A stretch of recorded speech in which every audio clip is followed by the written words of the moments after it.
Durante siglos, los cristianos devotos han tratado de detectar los presagios de un apocalipsis que se aproxima, pero Jesús ya lo dijo en la Biblia. Pero del día y la hora nadie sabe, ni aun los ángeles en el cielo, ni aun el Hijo, sino solo el Padre. A pesar de esto, una ola de pánico se está extendiendo actualmente en algunos círculos cristianos. Si uno sigue estos ansiosos debates, se dice que el fin de nuestro mundo es inminente. Pero, ¿cuál es exactamente la razón de esto?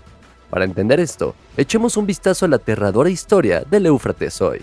¿Te preguntas por qué un río ordinario debería marcar el final de nuestro tiempo? Entonces asegúrate de ver nuestro video hasta el final.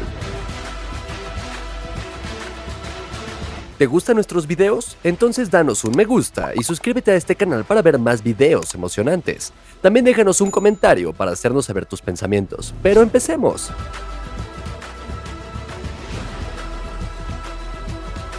El Éufrates y el hombre. Como el río más grande del cercano oriente, el Éufrates ha sido la cuna ondulante de muchas civilizaciones antiguas. Así florecieron numerosas ciudades-estado y reinos en Mesopotamia, y con ellos los primeros sistemas de escritura, sistemas legales, himnos y carros. Ubicada entre los ríos Tigris y Éufrates, la mayor parte de la antigua Mesopotamia se encuentra en el actual Irak. Hace cientos de años, los sumerios, los acadios y los babilonios vivieron aquí, entre otros, quienes sentaron las bases de nuestro mundo moderno con sus logros pioneros. Mientras el Éufrates crece en el este de Turquía, serpentea más de 2.730 kilómetros a través de Turquía, Siria e Irak, antes de desembocar finalmente en el Golfo Pérsico. En su paso por el país, el Éufrates atraviesa varias zonas de vegetación diferentes, y aunque el hombre ha alterado mucho el paisaje durante milenios, aún se conservan algunos restos de la flora original.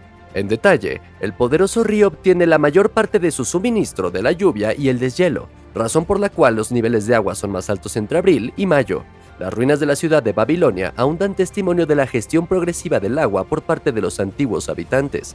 Finalmente, la ciudad a orillas del Éufrates avanzó hasta convertirse en una de las ciudades más importantes de la antigüedad. Si ahora hacemos girar la rueda del tiempo unos cuantos siglos, vemos que las fronteras del suroeste de Asia se rediseñaron después de la Primera Guerra Mundial.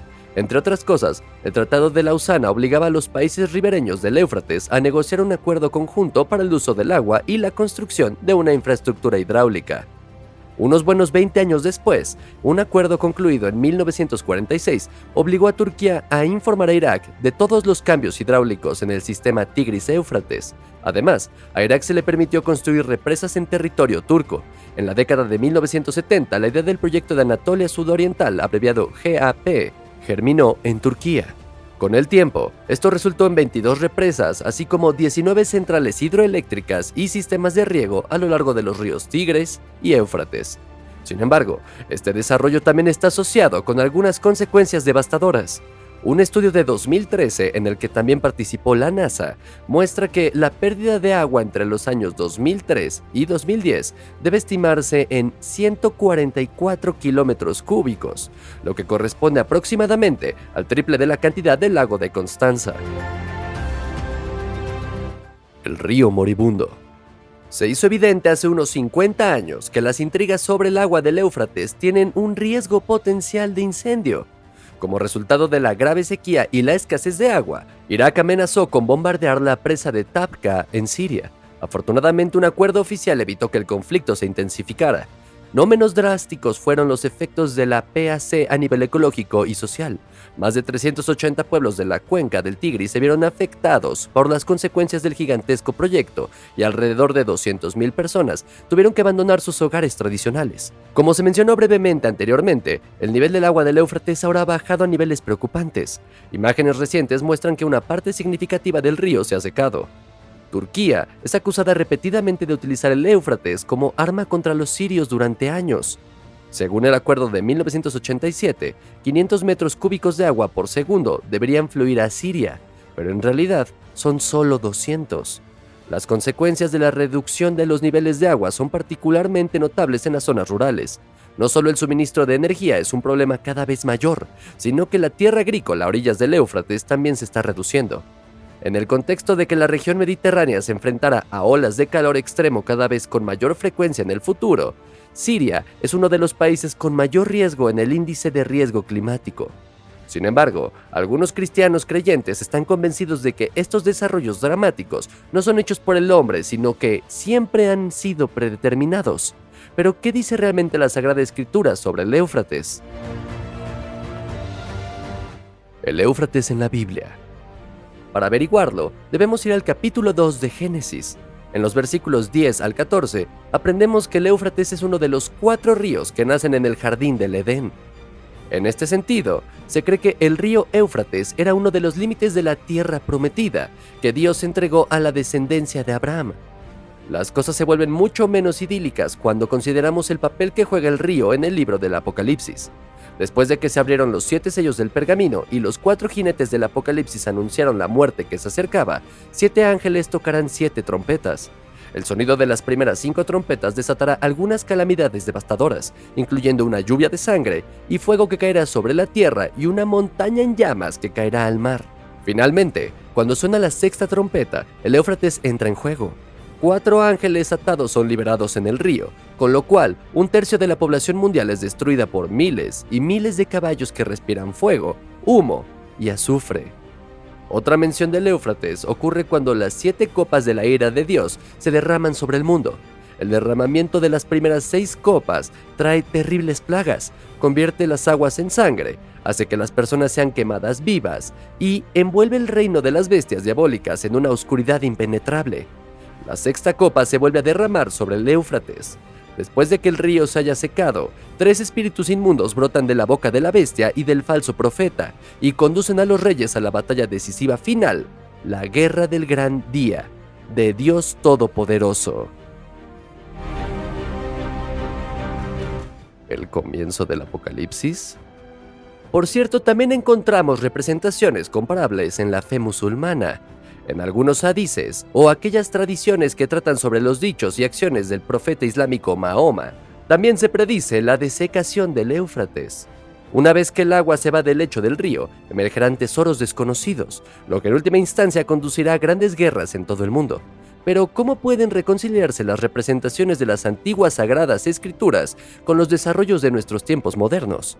Bueno, por un lado hay afirmaciones de que voces extrañas provienen de las profundidades del río seco. Esto fortalece a los círculos correspondientes con su suposición de que el regreso de Cristo es inminente. Las campanas de alarma bíblicas también suenan para Joseph Kabulera, en vista de los acontecimientos actuales. En una conferencia el 17 de septiembre, el pastor ugandés comenzó a desentrañar la maraña de profecías apocalípticas y proporcionó supuesta evidencia del amanecer del fin de los tiempos. Esto incluye, entre otras cosas, la reactivación del Mar Muerto. En Ezequiel 47, Dios advierte al profeta que el agua se volverá fresca y en adelante será el hogar de muchas criaturas vivientes. Y de hecho, en 2016 se descubrieron algunos estanques de agua dulce en las orillas del Mar Muerto que contenían peces. Además, está escrito en Apocalipsis 9 y Ezequiel 38 que el conflicto del tiempo del fin tendrá lugar cerca del río Éufrates. Según las escrituras, la guerra sangrienta involucrará a todos los países a lo largo del río. Según las interpretaciones actuales, estos serían Turquía, Siria, Irak, Arabia Saudita, Kuwait e Irán. También los pueblos Gog y Magog, en los que Kabuleta ve China y Rusia, estarían en batalla con Satanás. En detalle, un ejército de 200 millones de soldados invadiría Israel. Dada la abrumadora superioridad, los defensores no ven otro camino que usar armas nucleares, dijo el pastor de Uganda. Una vez que el Éufrates se haya secado por completo, los ejércitos podrán marchar sin obstáculos a la batalla. Así, la copa de la ira mencionada en Apocalipsis ya habría comenzado a derramarse sobre el río menguante. Algunos expertos sospechan que, a menos de que se tomen medidas de protección, el Éufrates se quedará sin agua para 2040.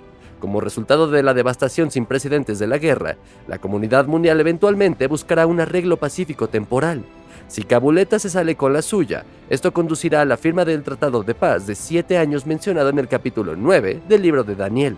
Una vez que hayan pasado los 7 años, la era del gobierno humano dará paso a la segunda venida de Jesús. Es cierto que a primera vista, parece bastante sorprendente que los pasajes de la Biblia puedan transferirse también a los desarrollos de nuestros días. En este contexto, no pocos creen que algo puede haber en las declaraciones de Kabuleta y otros. Sin embargo, otros enfoques, mucho menos religiosos, se basan en el hecho de que los acontecimientos actuales no son el resultado de la providencia divina, sino que simplemente se deben al cambio climático y las ambiciones políticas de estados individuales demasiado humanos. ¿Ha comenzado el apocalipsis? A lo largo de los siglos, los creyentes en Cristo han intentado una y otra vez averiguar cuándo comenzará el apocalipsis descrito en el libro del Apocalipsis. Muchas guerras crueles del pasado, oleadas de enfermedades y violentos desastres naturales a menudo se han interpretado como los presagios del fin del mundo descrito en la Biblia. El fin del mundo también ha sido predicho repetidamente. Según una leyenda en disputa, se dice que el Papa Silvestre II fechó el Apocalipsis bíblico en el año 1000. Supuestamente, un gran pánico masivo se desarrolló entre los cristianos en el año 999. Algunos de ellos incluso afirman haber visto el ejército del diablo en las nubes. Cumplido el cambio de año, sin embargo, el asombro fue grande, porque la Tierra aún existía y no había rastro de las catástrofes descritas en la Biblia. Se rumorea que el Papa luego afirmó que había logrado evitar el apocalipsis a través de la oración. Martín Lutero también se sumó a la lista de personas que supuestamente sabían cuándo se iba a acabar el mundo. El reformador primero fechó el apocalipsis en 1532, luego retrasó la fecha 6 años. Sin embargo, como el mundo todavía existía en 1538, volvió a dar el año 1541 como última fecha. Después de que el fin del mundo tampoco sucedió esta vez, es comprensible que Lutero se abstuviera de dar más información. Según las opiniones de los testigos de Jehová, el apocalipsis debería haber comenzado en 1872, 1914, 1925, 1975 y 2000. Si bien estas fechas todavía se basaban en algunos cálculos del libro de Daniel, los pensamientos de Charles Manson sobre el tema parecen francamente extraños. El criminal convicto que ordenó los asesinatos de Sharon Tate y Leno LaBianca, entre otros, vio en los Beatles a los ángeles del apocalipsis bíblico. Con canciones como Revolution No. 9 y Helter Skelter, llenas de mensajes ocultos, Manson supo que el apocalipsis llegaría en 1969. Una mirada a la predicción de Nostradamus muestra que no solo los criminales locos, sino también los adivinos más famosos de todo el tiempo, pueden estar mal. El francés indicó que el apocalipsis ocurriría en el verano de 1999. A pesar de todos los fracasos del pasado, algunas personas todavía no rehuyen a hacer predicciones sobre cuándo terminará el mundo bíblico. Actualmente, en la pandemia del coronavirus y la terrible guerra en Ucrania, algunas personas vuelven a ver los siniestros presagios que se nos describen en el libro del Apocalipsis. Uno de los eventos centrales de la profecía es el regreso de Jesucristo. Pero, ¿qué dijo realmente el Salvador cristiano en el momento del fin del mundo? La respuesta a esta apasionante pregunta la encontramos en Mateo 24, más precisamente en los versículos 35 y 36. Allí está escrito: «El cielo y la tierra pasarán, pero del día y la hora nadie sabe, ni aun los ángeles en el cielo, ni aun el Hijo, sino solo el Padre». El libro de la Revelación, independientemente de cómo decidas interpretarlo, es verdaderamente preocupante. Teniendo en cuenta que se ha demostrado que gran parte de la Biblia es históricamente precisa, te hace preguntarte si los eventos en la Revelación podrían en realidad ser la historia del fin de los tiempos. Lo que hace que el evento sea aún más temible es que nos confirma que, pase lo que pase, nunca sabremos cuándo ocurrirá tal evento. Sin embargo, si miramos hacia atrás a lo largo de la historia bíblica, Dios casi siempre ha destruido ciudades con fuego cuando ya no había más creyentes dentro de los muros de las ciudades. Si esto también es cierto en este escenario, entonces la única forma de asegurarse de que no estará cerca cuando todo esto suceda es volverse creyente y permanecer en la fe hasta la muerte. Sin embargo, incluso eso puede no salvarte realmente, ya que el momento de la destrucción está puramente en las manos de Dios. Con otra guerra mundial que parece inminente en este momento, tendría sentido poner en orden todas tus creencias mientras puedas. Después de todo, la escritura está en la pared.